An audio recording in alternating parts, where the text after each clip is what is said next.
Hello my dear students, welcome back to my channel and you are watching Gurukul English classes. And today's topic is present tense and part 3 present perfect tense. So let's start the topic.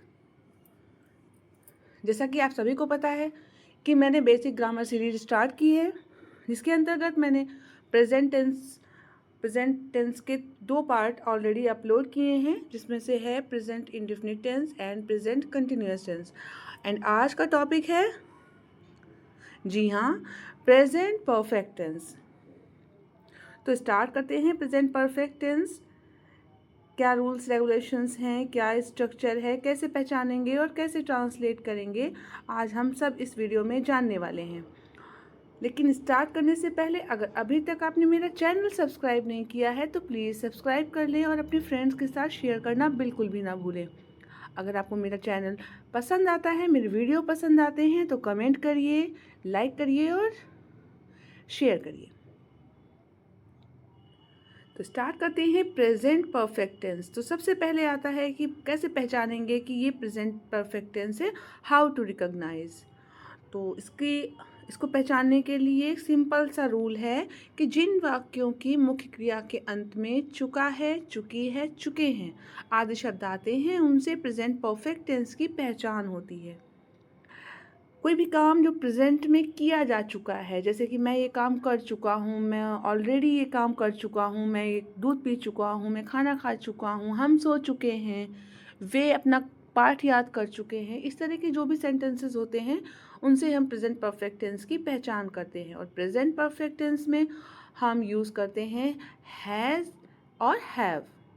Singular subject के साथ हम has का use करते हैं और plural subject के साथ हम हैव का यूज़ करते हैं।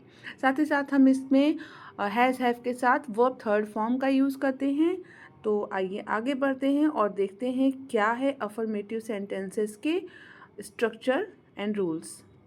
तो अगर मान लीजिए कि जो सेंटेंस है वो अफर्मेटिव है, यानी कि स्वीकारात्मक है, पॉजिटिव सेंटेंस है, तो हम उसको कैसे ट्रांसलेट करेंगे। तो सबसे पहले हम, जैसा मैं सभी स्ट्रक्चर में बताती हूँ, कि सबसे पहले आता है सब्जेक्ट। उसके बाद अकॉर्डिंग टू सब्जेक्ट हम यूज़ करेंगे हैज़ और हैव, यानी कि सिंगुलर सब्जेक्ट के साथ हैज़ और प्लूरल सब्जेक्ट के साथ हम हैव का यूज़ करेंगे। साथ ही साथ हम वर्ब थर्ड फॉर्म यूज़ करेंगे, ऑब्जेक्ट एंड अदर्स। मैं एक एग्जाम्पल दिखाती हूँ आपको। यहाँ पर 2 एग्जाम्पल्स मैंने लिए हैं, एक सिंगुलर का है एंड एक प्लूरल का है। उसने अपना खाना खा लिया है। उसने यानी कि सब्जेक्ट कौन है, उसने, और उसके लिए हमने यूज़ किया है he has eaten his food. He has eaten his food. मैंने आज एक चोर पकड़ा है। मैंने जो है ये प्लूरल है, यानी कि आई, इसके साथ लगाएंगे have. I have caught one thief today. तो देखा आपने, आपको समझ में आया कि सिंगुलर के साथ हमने हैज़ का यूज़ किया जबकि प्लूरल के साथ हमने हैव का यूज़ किया, लेकिन दोनों ही सब्जेक्ट के साथ यहाँ पर वर्ब थर्ड फॉर्म ही आ रही है। तो आइए इसी सीरीज़ में हम आगे बढ़ते हैं और देखते हैं निगेटिव सेंटेंसेस। निगेटिव सेंटेंसेस के लिए हम यूज़ करेंगे सब्जेक्ट हैज़ और have plus not plus verb third form plus object and plus others. यानी कि हम निगेटिव सेंटेंसेस में नहीं, जिन वाक्यों में नहीं या कभी नहीं इनका यूज़ होता है तो उनको हम निगेटिव सेंटेंसेस कहते हैं, और उनके साथ हम हैज़, हैव और वर्ब थर्ड फॉर्म के बीच में नॉट का यूज़ करते हैं। एग्जाम्पल देख लीजिए, उसने मुझे धोखा नहीं दिया है। तो he has not cheated me. He has cheated me not नहीं करेंगे, he has not cheated me. Spoken language में कहीं कहीं पर he has cheated me not भी करते हैं, बट अगर हम ग्रामेटिकल देखते हैं तो फिर ये एक मिस्टेक हो जाती है। हमें हैज़ हैव के बाद ही नॉट का यूज़ करना है और उसके बाद ही वर्ब की थर्ड फॉर्म यूज़ करनी है। तो आइए आगे बढ़ते हैं और एक और एग्जांपल देख लेते हैं जो कि प्लूरल का है। मैं अपना पाठ याद नहीं कर चुका हूँ। तो I have not learned my lesson. Clear है? तो और देखते हैं आगे। आगे आते हैं तो आता है इंटेरोगेटिव सेंटेंसेस। इंटेरोगेटिव सेंटेंसेस मैंने आपको ऑलरेडी बताए हैं, 2 टाइप्स होते हैं। तो फर्स्ट है हेल्पिंग वर्ब टाइप, जिसमें कि जो क्वेश्चन वर्ड है वो हिंदी में सबसे पहले आता है। इंग्लिश में हेल्पिंग वर्ब सबसे पहले आती है। तो कैसे समझेंगे, एग्जाम्पल्स देख लेते हैं। क्या वह अपना काम कर चुका है? तो सबसे पहले हम यूज़ करेंगे हैज़ और हैव, यानी कि हेल्पिंग वर्ब। उसके बाद हम प्लस यूज़ करेंगे subject plus third form plus object plus question mark, क्योंकि अगर क्वेश्चन मार्क नहीं तो इंटेरोगेटिव सेंटेंस गलत हो जाते हैं। साथ ही साथ दूसरा एग्जाम्पल भी हम देख लेते हैं जो कि प्लूरल का है।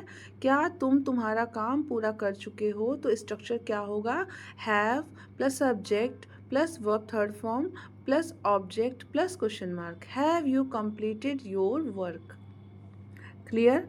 आप आते हैं हम दूसरे स्ट्रक्चर की तरफ, और जो है WH टाइप। WH टाइप यानी कि जिसमें सेंटेंस के बीचों बीच में प्रश्नवाचक शब्द दिया होता है, कब, क्यों, कैसे, कहाँ। तो WH टाइप का भी जो स्ट्रक्चर है वो बहुत इजी है। बस इसमें करना क्या है कि English of the question word पहले यूज़ करना है। तो English of the question word plus has और have plus subject plus verb third form plus object plus question mark. अगर इस सेंटेंस में नॉट आता है तो हम हैज़ के बाद नॉट यूज़ कर सकते हैं। When has he not completed his work, यानी कि when has subject plus not. तुम तुम्हारा काम क्यों पूरा कर चुके हो? तो why have you completed your work. अगर यही सेंटेंस निगेटिव में होता तो होता कि why have you not completed your work. Clear.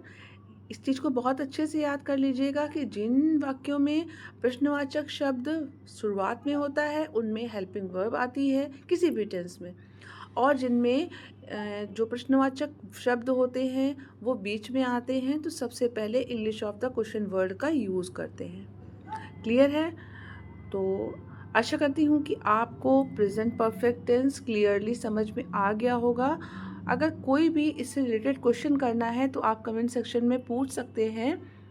अगर आपका कोई सुझाव है, आप कोई टॉपिक पढ़ना चाहते हैं तो वो भी आप कमेंट सेक्शन में पूछ सकते हैं। चलिए, तो मिलते हैं नेक्स्ट वीडियो में नेक्स्ट टेंस के साथ। तब तक के लिए tata, bye bye and thank you for watching.